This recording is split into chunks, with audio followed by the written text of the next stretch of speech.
Hello friends, welcome to study with Seema. तो आज के इस सेशन में हम लोग संविधान संशोधन से जुड़े हुए प्रश्नों को करेंगे। पिछली वीडियो में हमने संविधान के अनुच्छेदों से जुड़े हुए प्रश्नों को किया था और आगे आने वाली सीरीज़ में हम आगे के सारे प्रश्नों को करेंगे। इसमें अलग अलग टॉपिक्स के अंतर्गत अलग अलग प्रश्न हैं, उनको हम करेंगे और सभी प्रश्न किसी न किसी एग्जाम्स में आए हुए हैं। फर्स्ट क्वेश्चन है आपके सामने, अनुच्छेद 368 निम्न का प्रतिनिधित्व करता है। नमनीयता, कठोरता, कठोरता एवं नमनीयता या इनमें से कोई नहीं। तो अनुच्छेद 368 किसका प्रतिनिधित्व करता है? राइट आंसर है ऑप्शन नंबर सी, कठोरता एवं नमनीयता, क्योंकि अपने भारतीय संविधान में दोनों को ही सम्मिलित किया गया है। संविधान संशोधन की प्रक्रिया को कठोर और नमनीय दोनों का मिश्रण रखा गया है। अनुच्छेद 368 नमनीयता एवं अनम्यता का मिश्रण है।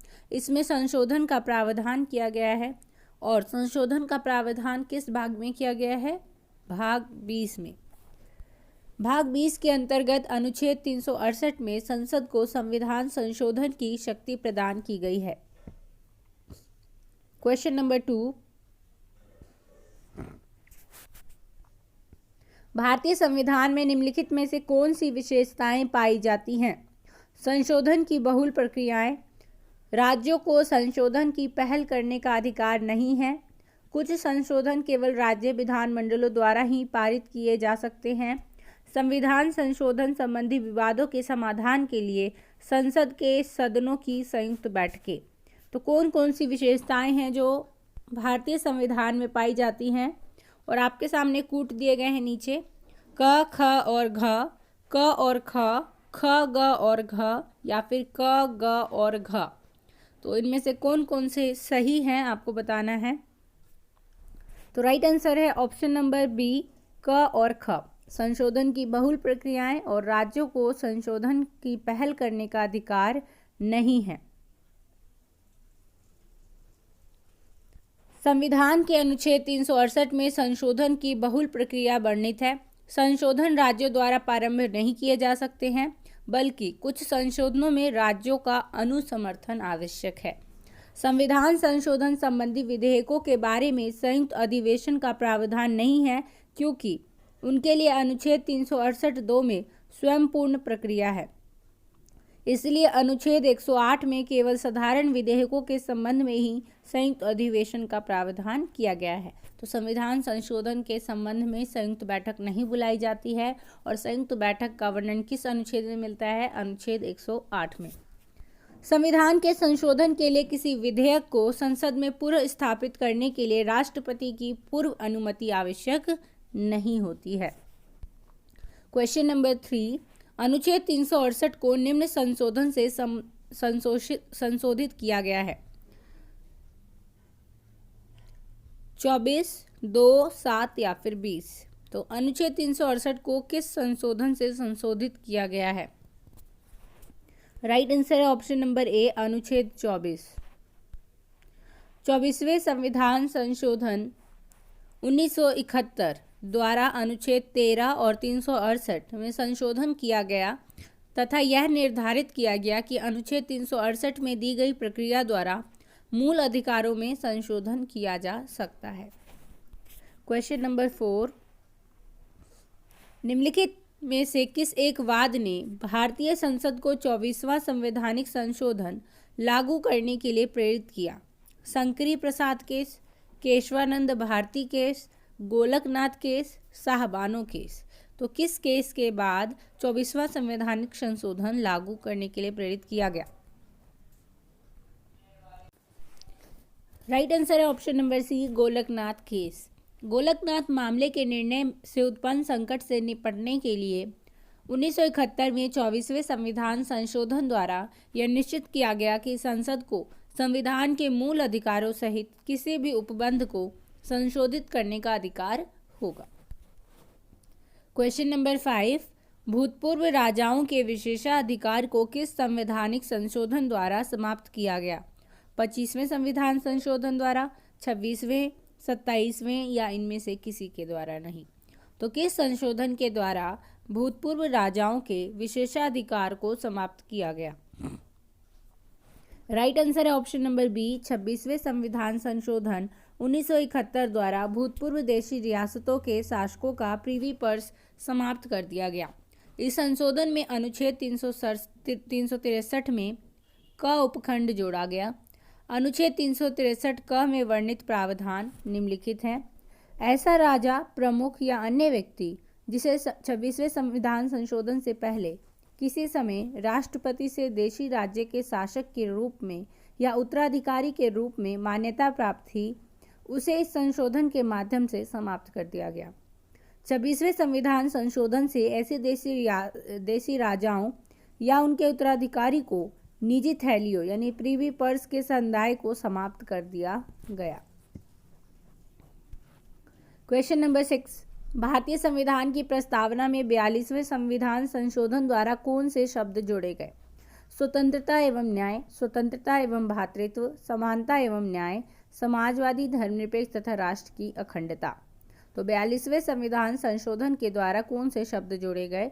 राइट आंसर है ऑप्शन नंबर डी, समाजवादी, धर्मनिरपेक्ष तथा राष्ट्र की अखंडता। 42वें संविधान संशोधन अधिनियम 1976 द्वारा संविधान की प्रस्तावना में 3 नए शब्दों धर्मनिरपेक्ष, समाजवादी तथा राष्ट्र की अखंडता को जोड़ा गया। ये धारणाएं संविधान में पहले से ही निहित थी, प्रस्तुत संशोधन द्वारा उन्हें स्पष्ट कर दिया गया। 42वें संविधान संशोधन अधिनियम अब तक पारित सभी संशोधनों में सबसे विशद था। इस अधिनियम द्वारा संविधान में 2 नए अध्याय, अनुच्छेद 4 क जिसमें किसका वर्णन है? मूल कर्तव्यों का, 14 क अधिकरण और 9 नए अनुच्छेद 39 क, 43 क, 131 क, 145 क, 127 क, 128 क और 257 क जोड़े गए तथा 52 अनुच्छेदों में संशोधन किया गया। इसलिए इसे मिनी कॉन्स्टिट्यूशन यानी लघु संविधान भी कहा जाता है। क्वेश्चन नंबर 7, किस संविधान संशोधन द्वारा भारतीय संविधान की भूमिका में समाजवादी एवं धर्मनिरपेक्ष शब्द जोड़े गए? 41वां संविधान संशोधन, 42वां, 43वां या फिर 44वां? तो राइट आंसर क्या है? ऑप्शन नंबर बी, 42वां संविधान संशोधन के द्वारा समाजवादी, धर्मनिरपेक्ष और अखंडता शब्द भारतीय संविधान की प्रस्तावना में जोड़े गए। क्वेश्चन नंबर 8, भारत के संविधान में किस संशोधन द्वारा मौलिक कर्तव्यों का समावेश किया गया? 40वें संशोधन, 42वें संशोधन, 44वें या फिर 45वें? तो मौलिक कर्तव्यों का समावेश संविधान में किस संशोधन के अंतर्गत किया गया है? तो राइट आंसर है ऑप्शन नंबर बी, 42वें संविधान संशोधन के द्वारा मौलिक कर्तव्यों का समावेश किया गया है। भाग 4A में अनुच्छेद 51A के अंतर्गत मौलिक कर्तव्यों का समावेश भारतीय संविधान में किया गया है। क्वेश्चन नंबर 9, भारत के किस संविधान संशोधन में संविधान की प्रस्तावना में राष्ट्रीय एकता के साथ अखंडता शब्द जोड़ा गया? 42वें, 43वें, 44वें या फिर 45वें? तो किस संशोधन के द्वारा जोड़ा गया था? 42वें संविधान संशोधन 1976 के द्वारा। क्वेश्चन नंबर 10, किस संशोधन द्वारा संविधान में नागरिकों के मौलिक कर्तव्य जोड़े गए? तो अभी हमने पढ़ा 42वें संविधान संशोधन के द्वारा। संविधान में मूल कर्तव्य संबंधी प्रावधान भाग 4A में अनुच्छेद 51A में अंतर्विष्ट हैं। इन्हें 42वें संविधान संशोधन अधिनियम 1976 द्वारा संविधान में समाविष्ट किया गया और वर्तमान में मूल कर्तव्यों की संख्या कितनी है? 11। 26 जनवरी 1950 को लागू संविधान में मूल कर्तव्यों का उल्लेख नहीं था। मूल कर्तव्यों का संविधान में समावेश स्वर्ण सिंह समिति की सिफारिशों के आधार पर किया गया। मूल कर्तव्यों के पीछे कोई अधिशासित नहीं है। उनका पालन कराने या उनका उल्लंघन होने पर दंड देने का संविधान में कोई उपबंध भी नहीं है। 42वां संविधान संशोधन अधिनियम संसद को यह शक्ति प्रदान करता है कि वह विधि बनाकर मूल कर्तव्यों के उल्लंघन की दशा में दोषी व्यक्तियों के लिए दंड की व्यवस्था करे। संविधान में 46वां संशोधन अधिनियम 2002 के द्वारा 51 क में एक नया उपखंड ट अंत स्थापित किया गया, जिसके बाद से मूल कर्तव्यों की संख्या कितनी हो गई? 11। पहले कितनी थी? 10। क्वेश्चन नंबर 11, भारतीय संविधान के किस संशोधन द्वारा आंतरिक अशांति पद के स्थान पर सशस्त्र विद्रोह पद का प्रयोग किया गया? 44वें संशोधन, 43वें, 42वें या फिर 41वें? तो राइट आंसर बताइए। राइट आंसर है ऑप्शन नंबर ए, 44वें संविधान संशोधन के द्वारा आंतरिक अशांति पद के स्थान पर सशस्त्र विद्रोह पद का प्रयोग किया गया। इस प्रकार अनुच्छेद 352(1) में आपात उद्घोषणा सशस्त्र विद्रोह से आंतरिक अशांति होने पर की जा सकेगी। 44वें संविधान संशोधन द्वारा आपात उपबंधों में किए गए महत्वपूर्ण संशोधन इस प्रकार हैं। राष्ट्रपति द्वारा अनुच्छेद 352 के अंतर्गत आपातकाल की घोषणा तभी की जा सकेगी जबकि मंत्रिमंडल लिखित रूप में राष्ट्रपति को ऐसा परामर्श दे। यह आपातकाल युद्ध, बाहरी आक्रमण या सशस्त्र विद्रोह की स्थिति में ही घोषित किया जा सकेगा। ऐसी घोषणा के 1 माह के अंदर संसद के विशेष बहुमत से इसकी स्वीकृति आवश्यक होगी। लोकसभा में उपस्थित एवं मतदान में भाग लेने वाले सदस्यों के साधारण बहुमत से आपातकाल की घोषणा समाप्त की जा सकती है। अनुच्छेद 356 के आधार पर राज्य में संवैधानिक व्यवस्था भंग होने की स्थिति में जो आपातकाल घोषित किया जाएगा उसे एक बार प्रस्ताव पास कर संसद 6 माह के लिए ही लागू कर सकेगी। क्वेश्चन नंबर 12, निम्न में से कौन सा संविधान संशोधन संविधान का मिनी सुधार माना जाता है? 42वां संविधान संशोधन, 44वां, 52वां या उपयुक्त में से कोई नहीं? तो किस संविधान संशोधन को संविधान का मिनी सुधार माना जाता है? राइट आंसर है ऑप्शन नंबर ए, 42वां संविधान संशोधन। 42वां संविधान संशोधन 1976 संविधान में किए गए अब तक के संशोधनों में सबसे व्यापक संशोधन है। इस संविधान संशोधन में एक प्रकार से संपूर्ण संविधान का पुनरीक्षण किया गया। इसकी व्यापकता को देखते हुए इसे मिनी संविधान कहा जाता है। 42वें संविधान संशोधन का मुख्य उद्देश्य उच्चतम न्यायालय द्वारा 1973 में केशवानंद भारती मामले में दिए गए निर्णय से उत्पन्न कठिनाई को दूर करना था, जिसमें संसद की संविधान संशोधन की शक्ति को इस मामले में निर्णीत संविधान के आधारभूत ढांचे को संशोधित करने से रोका गया था। क्वेश्चन नंबर 13, किस संवैधानिक संशोधन ने राज्य की नीति निदेशक सिद्धांतों का विस्तार किया? 42वां, 44वां, 25वां या फिर 45वां?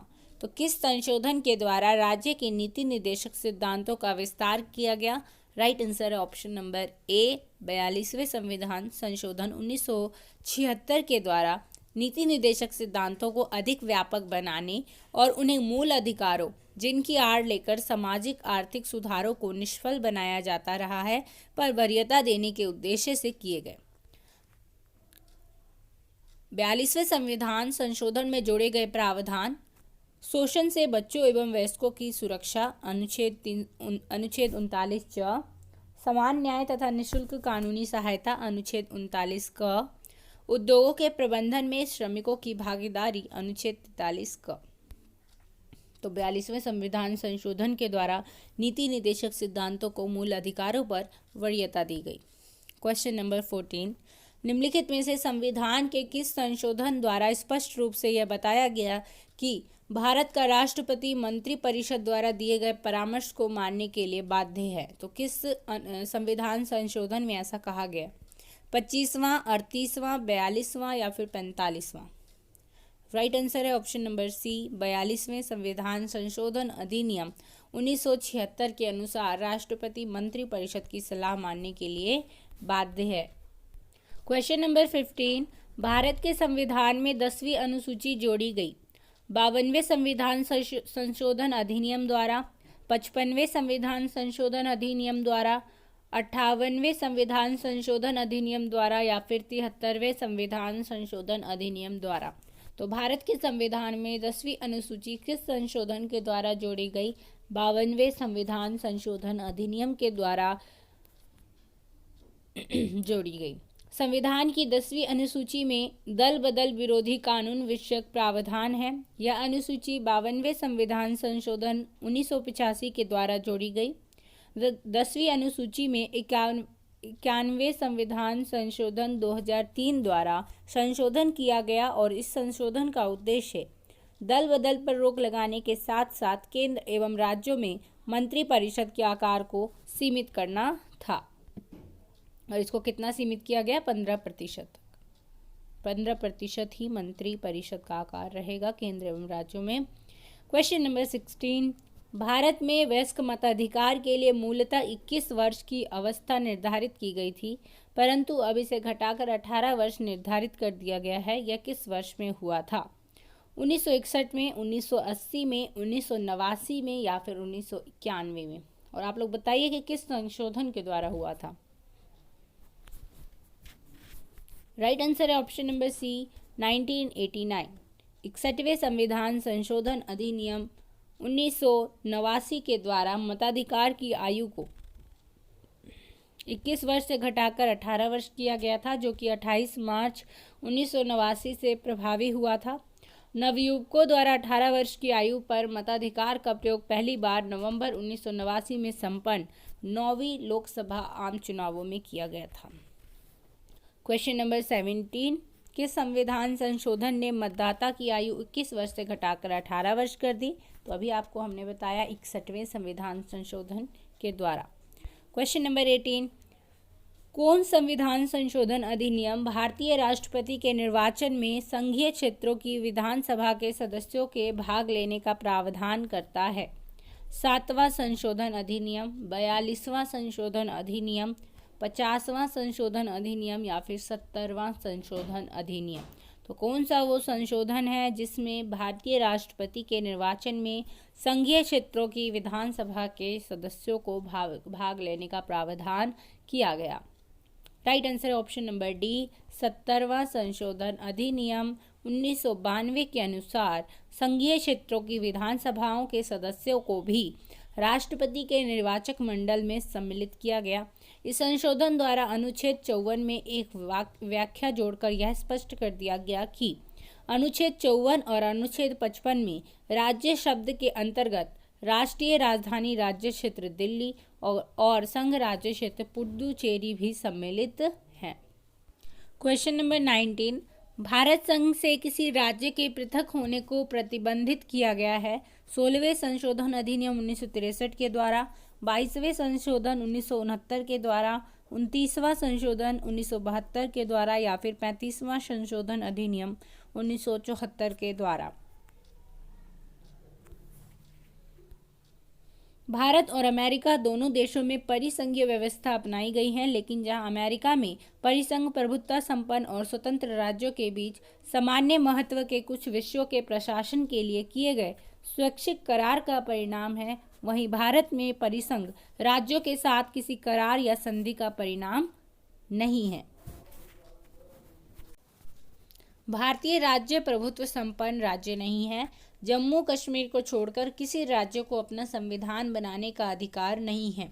संघ की संसद राज्यों का पुनर्गठन या उनकी सीमाओं में परिवर्तन कर सकती है। यह विधान की सामान्य प्रक्रिया के अनुसार साधारण बहुमत से किया जाता है। अनुच्छेद 4(2) के अंतर्गत संविधान में यह अपेक्षा नहीं है कि संसद को ऐसी विधि बनाने के लिए राज्य के विधानमंडल की सहमति जानना आवश्यक है। केवल संसद को विधेयक की सिफारिश करने के प्रयोजन के लिए राष्ट्रपति को यह आवश्यक है कि वे प्रभावित राज्य के विधानमंडल के विचार को ज्ञात कर ले। यह बाध्यता पूरी तरह से आज्ञापरक नहीं है। राष्ट्रपति समय सीमा नियत कर सकते हैं जिसके भीतर राज्य को अपने विचार अभिव्यक्त करने होंगे। इस प्रकार भारत संघ से किसी राज्य के पृथक होने को संविधान द्वारा ही प्रतिबंधित कर दिया गया है। संविधान के 16वें संशोधन अधिनियम 1963 में इसे स्पष्ट कर दिया गया कि विलग होने के पक्षपोषण को वाक स्वतंत्रता को संरक्षण नहीं दिया जाएगा। क्वेश्चन नंबर 20, संविधान का कौन सा संशोधन ग्राम पंचायतों को संवैधानिक मान्यता प्रदान करता है? 73वां, 74वां, 75वां या इनमें से कोई नहीं? तो ग्राम पंचायतों को संवैधानिक मान्यता किस संशोधन के द्वारा मिला? 73वें संविधान संशोधन के द्वारा।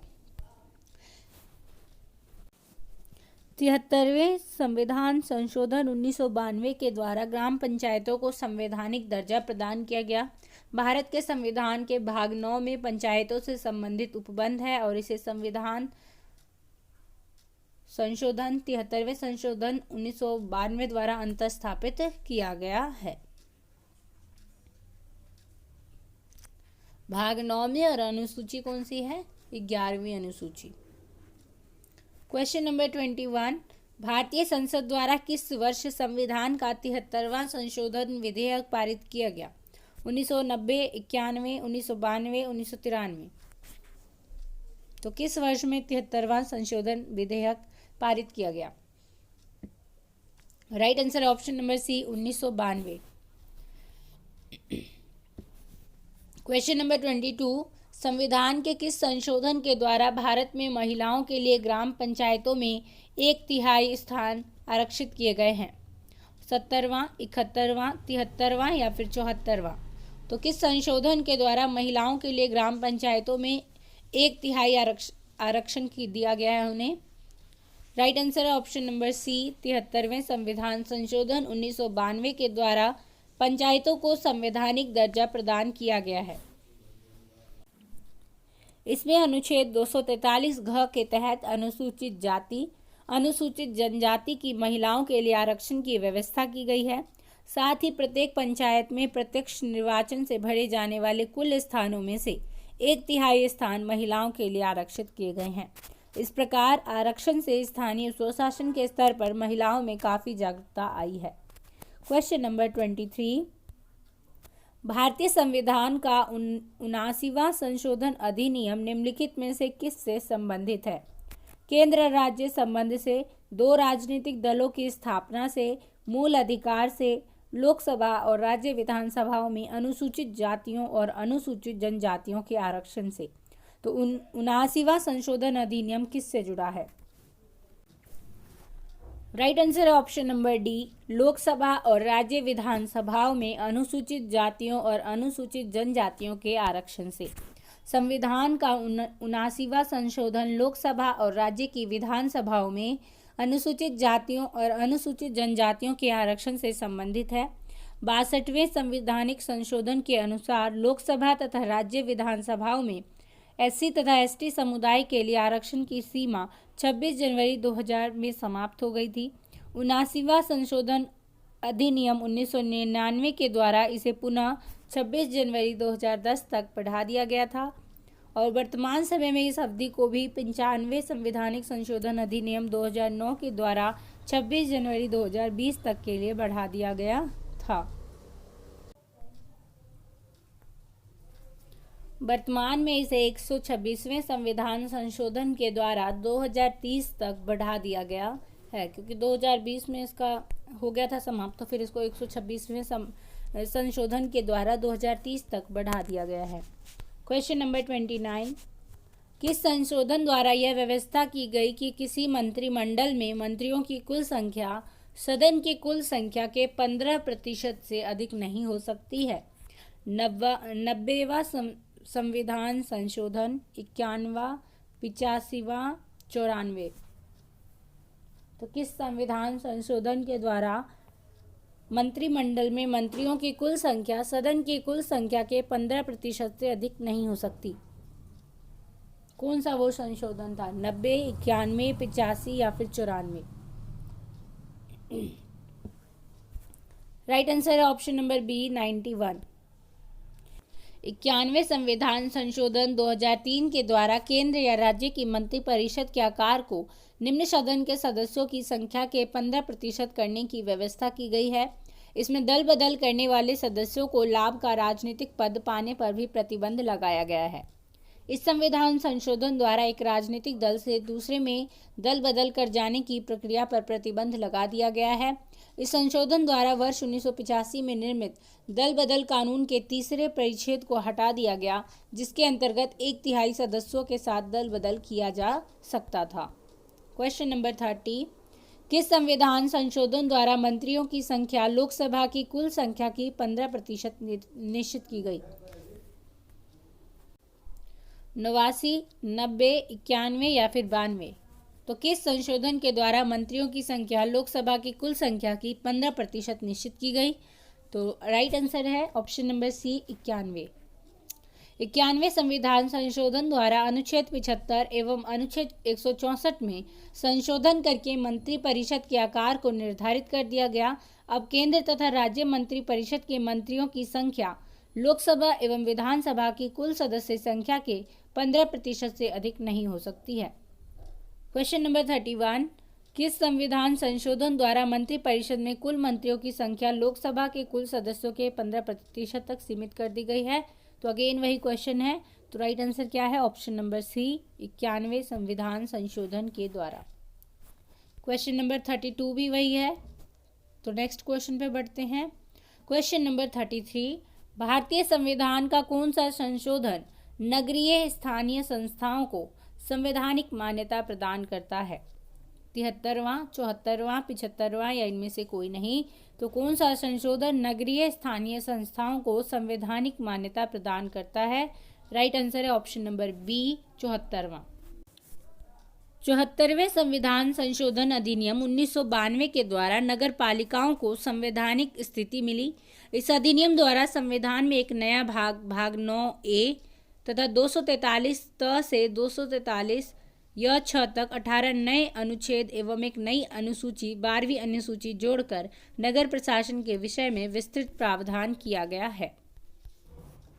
क्वेश्चन नंबर 34, निम्नलिखित में से कौन सा संवैधानिक संशोधन राष्ट्रीय न्यायिक नियुक्ति आयोग की संरचना तथा कार्यों से संबंधित है? 96, 97, 98 या फिर 99? राइट आंसर है ऑप्शन नंबर डी, 99 संविधान संशोधन अधिनियम 2015 द्वारा राष्ट्रीय न्यायिक नियुक्ति आयोग के निर्माण तथा कार्यों से संबंधित है। क्वेश्चन नंबर 35, भारत का 100वां संविधान संशोधन संबंधित है? भारत नेपाल संबंध, भारत पाकिस्तान संबंध, भारत अफगानिस्तान संबंध या फिर भारत बांग्लादेश संबंध? तो कौन से देशों के साथ संबंधों से जुड़ा हुआ है 100वां संविधान संशोधन? राइट आंसर है option number D, Bharat Bangladesh संबंध। 100वां संविधान संशोधन अधिनियम 2015 ने भारत और बांग्लादेश के मध्य भूमि समझौते से संबंधित है। इस विधेयक का उद्देश्य भारत एवं बांग्लादेश के मध्य हुए 41 साल पुराने भू सीमा समझौता LBA 1974 को प्रभाव में लाना है। तो आज हमने संवैधानिक संशोधनों से जुड़े हुए प्रश्नों को किया। आई होप आपको ये जो कुछ क्वेश्चंस इसमें नए भी मिले होंगे और कुछ तो मतलब आप लोगों ने पढ़ रखे होंगे, लेकिन कुछ इसमें नए भी थे। अगले वीडियो में हम लोग अनुसूची से जुड़े हुए प्रश्नों को करेंगे। तो हम लोग अब पेज नंबर 300 तक पहुंचने वाले हैं। हम इस पूरी बुक को कवर करेंगे, उसके बाद हम नेक्स्ट सीरीज लाएंगे कुछ। तो मिलते हैं एक नेक्स्ट वीडियो में। तो अपना फीडबैक ज़रूर शेयर करिए और सपोर्ट कीजिए, ज़्यादा से ज़्यादा सब्सक्राइब कीजिए, चैनल को शेयर करिए। मिलते हैं नेक्स्ट वीडियो में, तब तक के लिए धन्यवाद। Thanks for watching.